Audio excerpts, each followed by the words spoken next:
tout le monde, j'espère que vous allez bien. Je suis très contente de vous retrouver pour ce deuxième instant spiritualité. On va parler aujourd'hui autour de ce bon thé du karma. Le karma, vous en avez déjà entendu parler forcément. Souvent, il est associé à une histoire de punition, mais c'est beaucoup plus complexe que ça.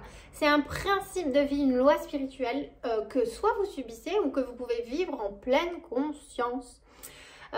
Il faut qu'on l'aborde parce que quelque part, on vit le karma, que ce soit en mode individuel ou à une échelle plus collective d'un pays ou au niveau planétaire.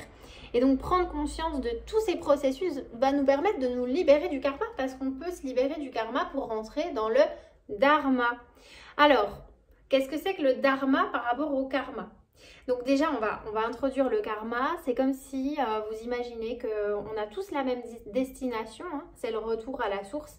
Et on va arriver sur Terre avec des bagages. Vous avez différents équipements, différentes chaussures. Vous allez prendre différentes routes pour arriver à la même destination. Mais certains vont avoir beaucoup de bagages. Sac à dos, valises, des chaussures pas très confortables. Et puis, il va y avoir des cailloux, il va y avoir plein de choses comme ça. Ça, c'est le karma que vous avez ramené d'une vie antérieure. Parce que tout ce que vous avez noué dans une vie antérieure, en fait, dans la matrice, lors d'une incarnation, ne peut être que dénoué par vous dans la prochaine incarnation. D'où le fait qu'on va revenir, l'âme va venir se réincarner pour gérer ses nœuds. Alors, les nœuds, ça peut être des conflits, ça peut être... Bon, on a tous, hein, ça se trouve, été meurtrier dans d'autres vies, on ne sait pas. Mais ça peut être des actes manqués, des regrets, des frustrations.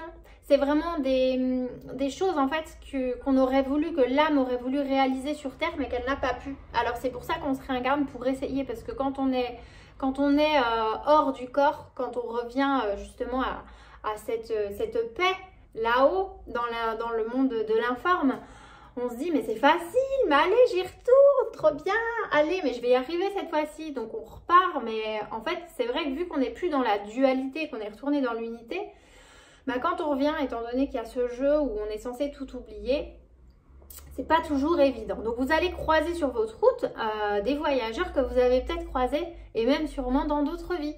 Et donc il peut y avoir des tensions ou tout de suite des choses qui passent pas. Alors ça peut être avec des collègues, vous pouvez être persécuté par des collègues, vous pouvez vivre vraiment des choses qui sont censées vous apprendre une leçon et réharmoniser. Parce que le karma, c'est pas qu'une punition.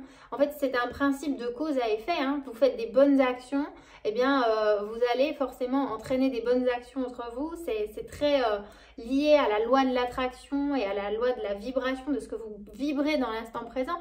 Donc, vous pouvez à la fois régler petit à petit le karma de vos vies antérieures, mais en même temps, justement, entraîner, on va dire, vous libérer du temps pour aller vers le dharma.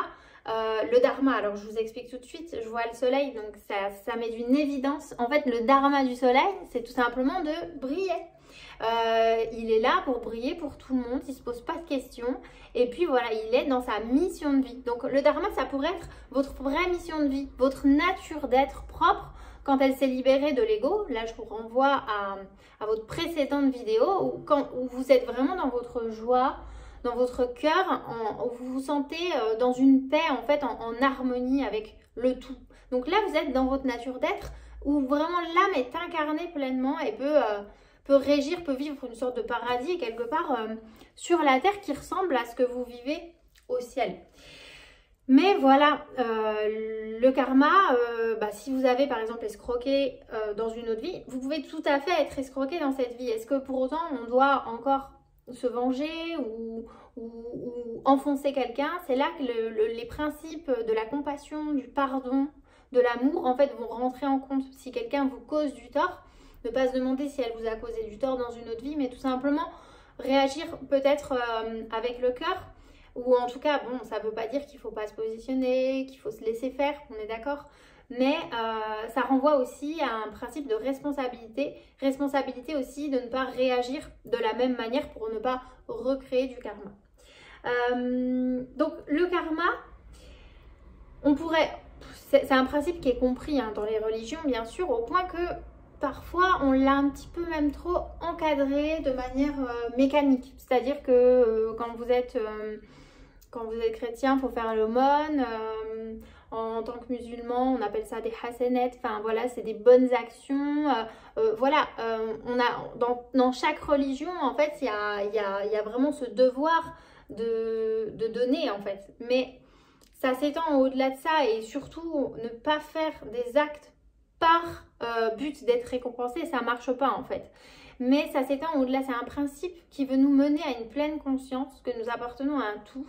Et ça commence dans l'assiette aussi. C'est-à-dire que ce que vous avez dans votre assiette, si c'est un animal mort, c'est une énergie de mort qui a suscité de la souffrance animale, de la souffrance d'un autre être vivant, qui dépend d'une agriculture industrielle, d'exploitation industrielle animale, où des animaux ne voient jamais le jour, alors que leur dharma aussi, c'était la vache, en fait, elle voulait vivre avec son veau, quoi. C'était son dharma.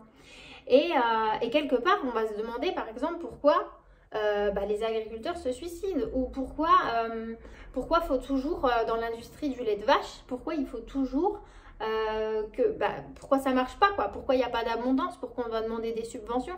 C'est à ce moment-là, en fait, quand les choses vont pas, qu'il faut se dire aussi que l'univers par son principe, en fait, tout simplement, on peut pas être dans l'abondance, en fait, quand on cautionne le mal, la mort, ou voilà, quand on enlève la vie à d'autres êtres. Et pour l'agriculture productiviste, c'est pareil, en fait, les agriculteurs, on leur a appris des méthodes, en fait, qui détruisent la terre et en même temps qu'ils les détruisent eux-mêmes avec justement les pesticides, en oubliant qu'ils étaient aussi cet organisme vivant. Donc il y a la terre, il y a les organismes vivants qui sont détruits par des machines industrielles qui les endettent en plus. Donc en fait, c'est vraiment un cercle pas du tout vertueux, quoi. C'est le contraire, c'est la déroute. Et puis, c'est le désespoir, quoi. Donc, on ne peut pas créer de l'abondance. On ne peut pas être dans l'abondance si on ne la crée pas et si on ne comprend pas, en fait, le principe de vie même. Et quand vous mangez... alors, c'est dans l'Ayurveda. L'Ayurveda, ça veut dire... Ayur, ça veut dire science, et Veda, c'est la vie. Donc, la science de la vie. La science de la vie, pour être en bonne santé, ça nous vient des textes védiques. Qui sont des textes sacrés hindous, hein, les plus anciens de l'humanité. Ils parlent de trois sortes d'énergie dans l'univers qu'on va retrouver dans la nourriture, les formes de nourriture. Alors, bien sûr, vous le savez, l'homme est omnivore dans le sens où on peut tout manger. C'est même pas une histoire de morale et d'éthique, même si c'est très bien justement qu'aujourd'hui il y ait des masters en droit des animaux, enfin vraiment qu'on prenne ça à bras-le-corps. Mais en même temps, ça va au-delà de ça, il faut penser ça en termes d'énergie en fait.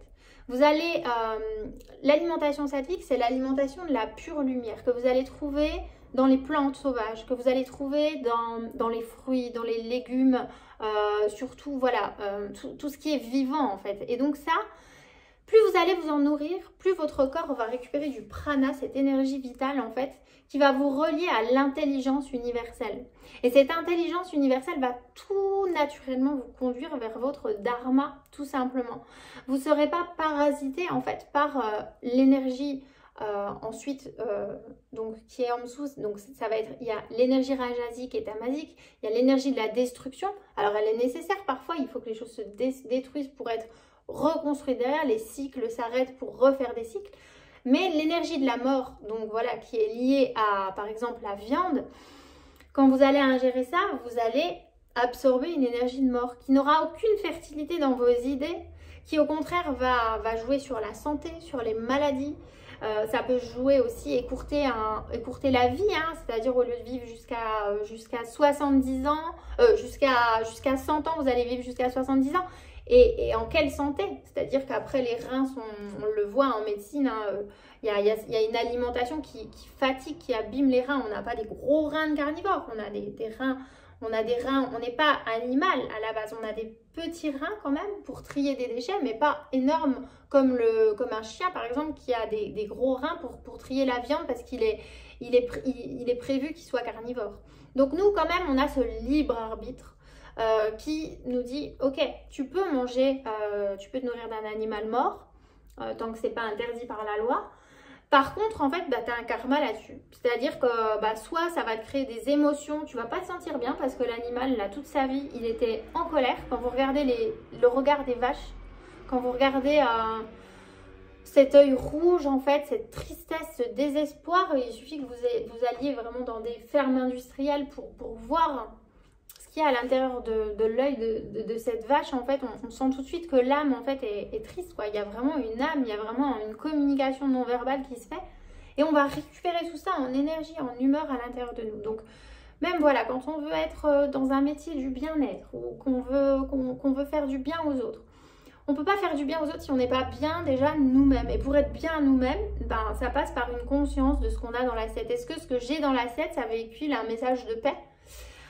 Voilà, et c'est vrai qu'avant, il arrivait par exemple que ben, chez les Indiens par exemple, on pouvait tuer des animaux après avoir marché longtemps en forêt ou être épuisé. En fait, on faisait ce qu'on appelle un sacrifice d'un animal où on allait prier, on allait demander à l'esprit de l'animal, vraiment, on allait le remercier, quoi. Il y avait toute une histoire de gratitude. Aujourd'hui, vous le savez, c'est pas du tout comme ça que ça se passe. On va au supermarché, on prend quelque chose qui est empaqueté, on n'a plus conscience de ce qui s'est fait derrière. Si chacun devait tuer l'animal qu'il est en train de manger, il y en aurait déjà beaucoup moins.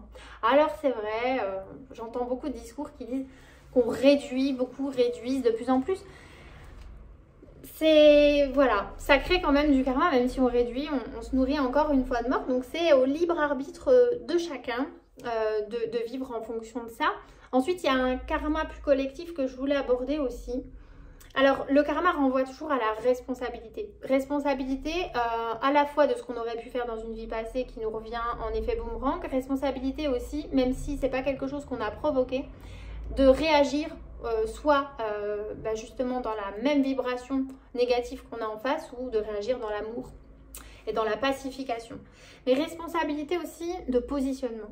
C'est-à-dire que là, ce qu'on vit avec le Covid, par exemple, je pense que c'est vraiment un karma collectif par rapport justement à tout ce que je vous citais avant sur la manière dont on traite la nature, la manière dont on a parqué les animaux et donc on s'est cru un peu surpuissant en oubliant qu'on faisait partie de ce tout, y compris de cette création. C'est la création aussi, les animaux, hein. Et donc ces créatures, en fait, on les a mis plus bas que nous alors qu'on était censé être plutôt en coopération avec eux. Et en partage d'amour, hein, bien sûr.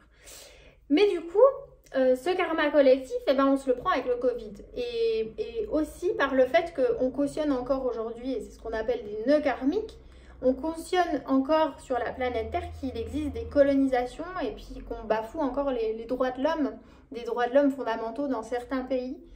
Ou par exemple en Palestine, à cause de ce conflit qui est vraiment suscité et puis entretenu par l'armée. Hein. Moi qui suis allée en Palestine et en Israël, j'ai vu des amitiés et des volontés de paix où on peut trouver à travers les citoyens des personnes qui veulent justement sortir de ça, mais on n'en sort pas parce qu'il y a une volonté d'écraser quoi, quelque part et de coloniser encore et une volonté d'imposer sa religion ou d'imposer sa culture. Donc là pareil, on est encore une fois dans l'ego, on se croit séparés alors qu'en fait c'est une seule et même pièce quoi, du puzzle de la création divine.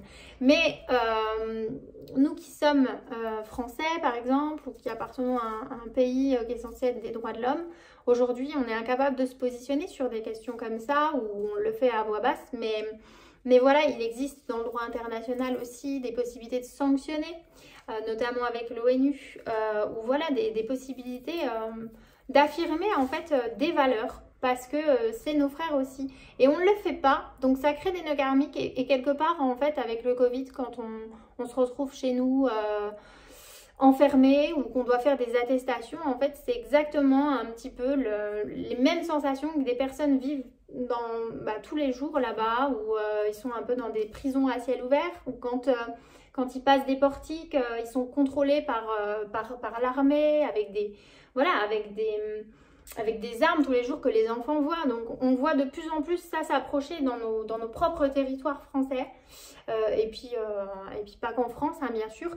Et puis le Covid, on se prend toujours un retour du Covid, encore une fois. Et c'est parti, reconfinement. Alors vous me direz, on a quand même de la chance. Nous, on est des confinés heureux, quoi. Mais voilà, on ne peut pas sortir. Donc c'est à la fois la nature qui se rebelle parce qu'on a voulu soumettre la nature. Donc là, on se retrouve avec un virus...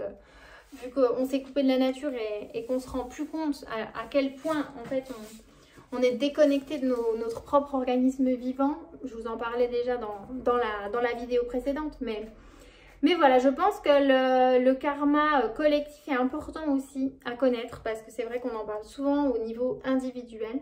Mais si on veut aussi rentrer dans un dharma planétaire, à savoir qu'on est en harmonie plutôt entre tous les pays, et pas se dire bah tiens, si tel pays il lui arrive ça, c'est son karma. Alors j'entendais Arnaud Rioux qui expliquait justement par rapport au karma. Arnaud Rioux qui est un chaman qui vit en France et qui fait des conférences et qui est souvent allé en Inde auprès des moines, enfin pas qu'en Inde, plutôt en Mongolie je crois. Et en fait, il avait demandé à un moine bouddhiste, mais je comprends pas le Tibet, en fait, avec toute la richesse de sa culture, tout le bien qu'il fait, cette religion de compassion, vraiment, pourquoi quoi? Pourquoi vivre ça? Pourquoi vivre ces persécutions? Et en fait, le moine lui avait répondu, mais